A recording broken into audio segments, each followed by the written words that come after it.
saudara-saudara, sekarang mari kita mulai dalam seminar ini dengan memberikan garis besarnya atau outline dari seminar ini yang saya ringkaskan dalam akronim TIME, T-I-M-E, T-I-M-E, time dalam bahasa Inggrisnya adalah waktu.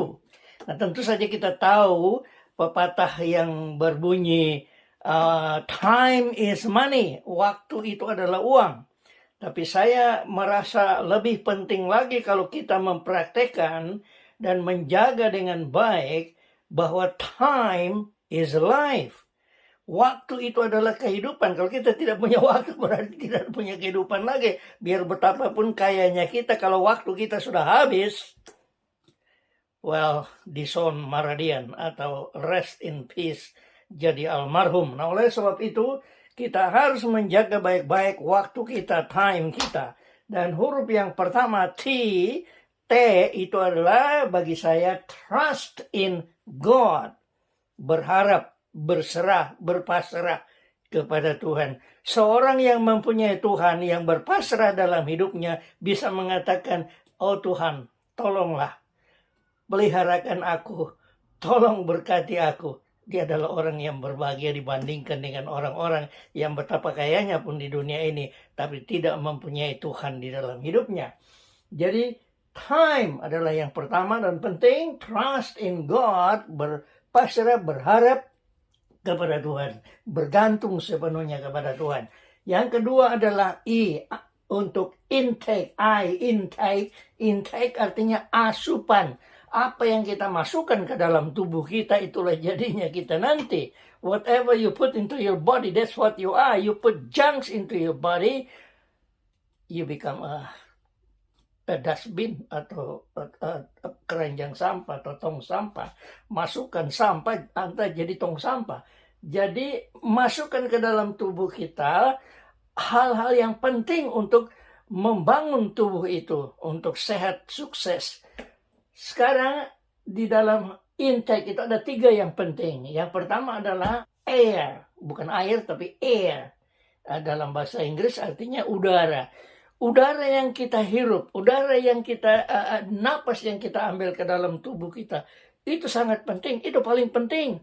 Oleh karena tentu saudara setuju kalau kita tidak mempunyai napas, kita tidak bernapas selama 5 menit saja, kita jadi almarhum atau sudah dison radian, sudah rest in peace. Jadi itu udara sangat penting. Kita harus tahu bagaimana caranya kita menghisap udara, bernapas dengan baik. Kebanyakan orang tidak tahu bernapas dengan baik.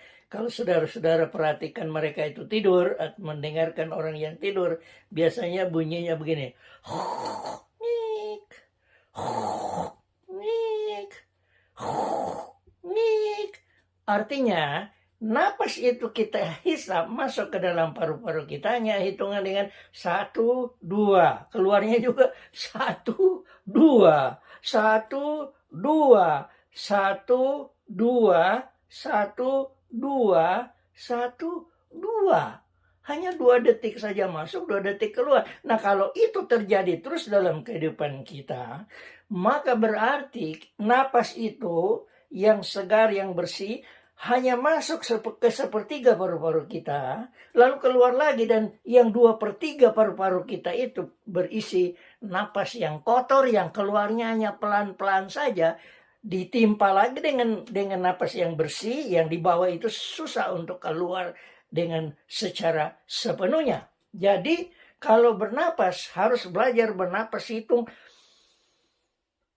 1, 2, 3, keluarnya 1, 2, 3, 4, 5, 6, 7, 8. Jadi waktu masuknya hanya 3, keluarnya kalau bisa sampai 8 atau paling sedikit 3, hitung sampai 3 masuk, keluarnya harus 6, 2 kali lipat. Itu baru paru-paru kita itu masuk udaranya sampai penuh dan keluarnya juga sampai kosong paru-paru kita, sehingga bisa masuk lagi udara yang bersih. Jadi jangan lupa praktekkan bernapas Tarik napas, hitung sampai 3. Keluar sampai 6.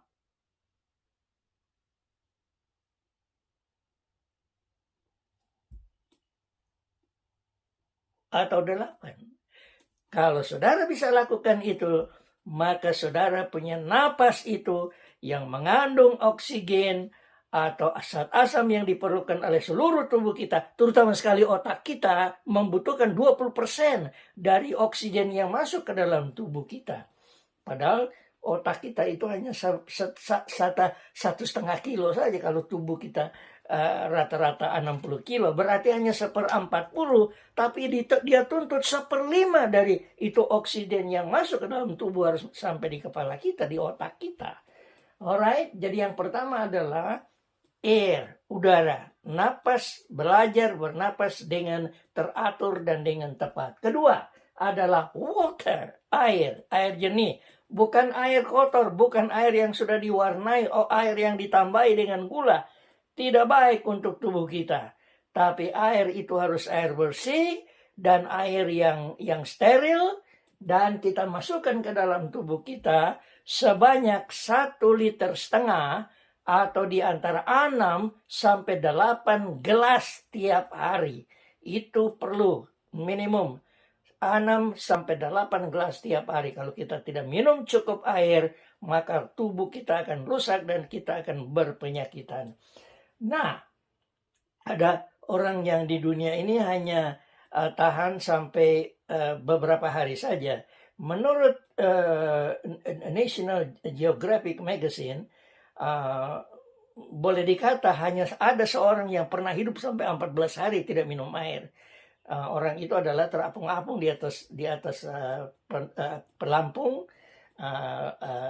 life raft, setelah kapalnya karam, dan kemudian sesudah 14 hari dia tidak ada air sama sekali, maka dia sudah diketemukan, dibawa langsung ke rumah sakit, dipompa, diinfusi segala macam, dia masih sempat hidup. Tapi yang lainnya tidak pernah ada yang sampai 14 hari, 12 hari, 11 hari, 10 hari.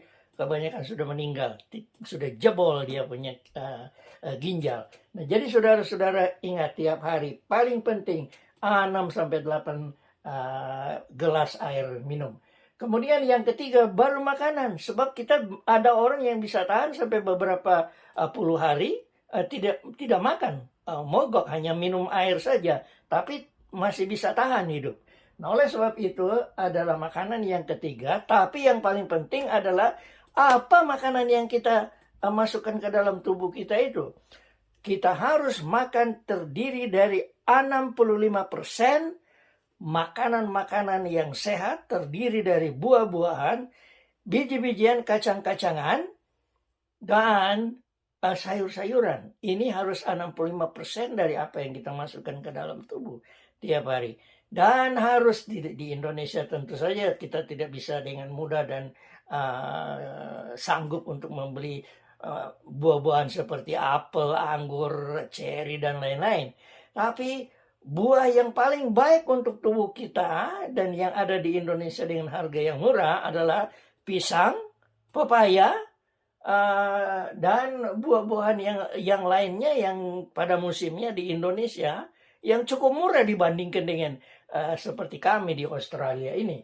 Oke? Dan kemudian kita harus juga memasukkan ke dalam tubuh kita makanan-makanan yang diperlukan seperti itu kacang-kacangan. Dan di Indonesia mungkin kita tidak bisa dapat almond atau walnut dan yang lain-lain, tetapi kacang mente, kacang tanah itu banyak.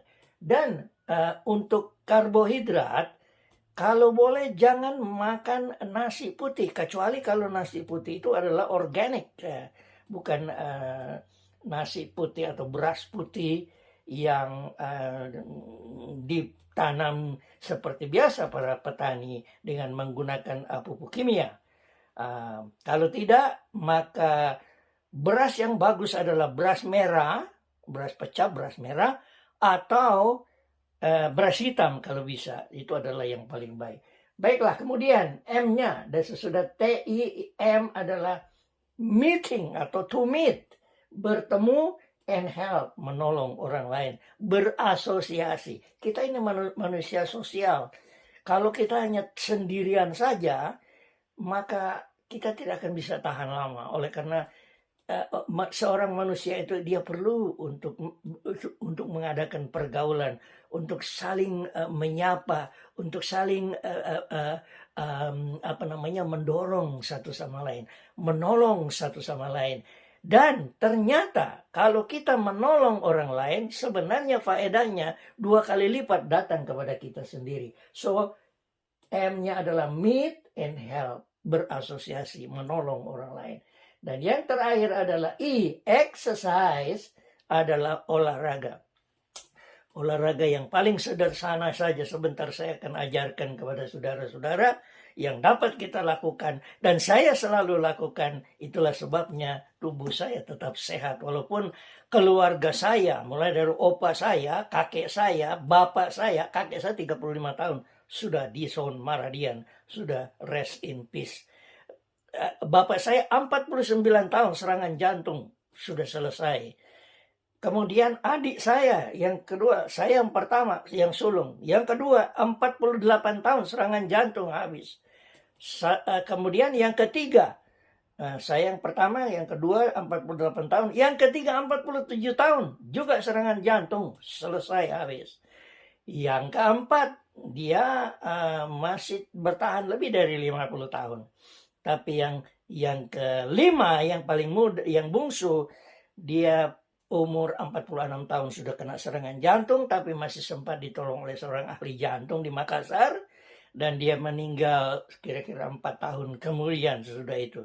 Jadi dengan kata lain, semua kaum keluarga saya yang pria hanya rata-rata umurnya tidak sampai 50 tahun. Tapi saya yang paling tua, sulung, alhamdulillah puji Tuhan, oleh karena saya sampai sekarang sudah menjelang 81 tahun, tetapi dan juga saya baru-baru dioperasi jantung saya oleh karena tersumbat di 5 bagian pada urat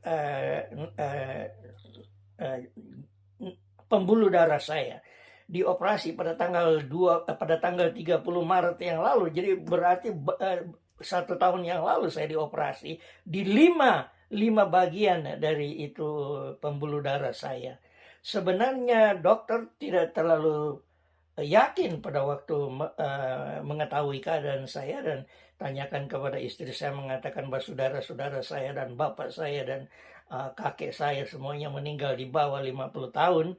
Dia ragu-ragu, tapi pada waktu mendengar dari istri saya bahwa saya ini seorang yang hidup secara sehat dan teratur kehidupan saya, makanan saya tidak mau makan daging, saya makan hanya sayur-sayuran dan buah-buahan dan kacang-kacangan saja. Maka dan juga saya selalu memperhatikan gerak badan, saya memperhatikan ini pelajaran ini, maka dia berani mengoperasi saya. Baru-baru ini saya pergi lagi pada waktu sudah 6 bulan, kemudian saya pergi diperiksa lagi olehnya, ditanya keadaan saya, apa yang saya lakukan sekarang. Dia begitu senang, dokter ini, dokter James Jain, dia katakan kepada saya, dia bilang, wah kalau begini saya lihat Anda, dia bilang Anda masih bisa hidup sampai 200 tahun, 20 tahun lagi, sampai umur 100 tahun. Jadi dia sangat senang melihat keadaan saya. Nah itulah sebabnya saudara-saudara, exercise itu penting. Tapi bukan hanya exercise dan kita gerak badan saja, sibuk setiap hari, giat setiap hari, tapi tidak rest. Jadi rest itu penting juga. Nah, gerak badan yang saya akan bagikan kepada saudara-saudara sebentar adalah gerak badan yang sangat sederhana tetapi asik, dan itu menyebabkan tubuh kita menjadi senang. Tapi rest, banyak orang rest nanti sesudah tengah malam, lewat tengah malam baru dia tidur, bangun jam 7 atau jam 8. Itu tidak bagus. Kalau kita mau sehat, kita harus tidur jam 10 malam. Jam 10 kita tidur, kalau dari jam 10 sampai 12 itu sama nilainya dengan 2 jam. Kalau di antara jam 12 sampai jam 6 atau 7 pagi. Jadi kalau jam 10 sampai jam 12 kita tidur, 2 jam itu sudah 4 jam nilainya. Dan dari jam 12 sampai jam 4 jam lagi, itu sudah 8 jam. Dan itu bagus untuk tubuh kita. Nah saudara-saudara, inilah dia ringkasannya. Nanti kita akan sambung mengenai exercise atau latihan-latihan yang menyenangkan, menyegarkan, menyehatkan, menjadikan tubuh kita super. Kita akan sambung.